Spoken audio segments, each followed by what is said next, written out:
Audio Jungle.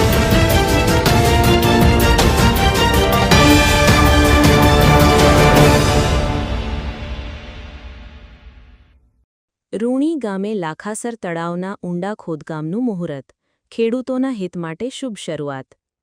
Dhanera તાલુકાના રૂણી ગામે લાખા વંજારાનું ખોદેલું તળાવ, તેનું નામ લાખાસર રાખેલ છે, તેને ખોદકામ ઊંડું કરવા માટે મુહૂર્તમાં પધારેલા ધાનેરા વિધાનસભાના ધારાસભ્ય શ્રી માવજીભાઈ દેસાઈ તથા ભાજપના આગેવાન શ્રી ભગવાનદાસ પટેલ તથા તાલુકા પ્રમુખ પ્રભુજી રાજપૂત તથા જિલ્લા ડેલિગેટ કાંતિભાઈ ડાભી તથા રૂણી પંચાયતના સરપંચ શ્રી અંબાબેન સમરતાજી મેયાતર તથા ગામના આગેવાન શ્રી તથા ગામના ગ્રામજનો ખૂબ મોટી સંખ્યામાં ઉપસ્થિત.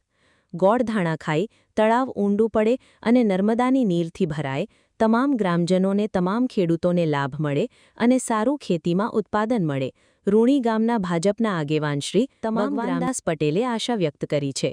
રિપોર્ટ ચેલગર બાવા ધાનેરા, MD ન્યૂઝ ગુજરાતી.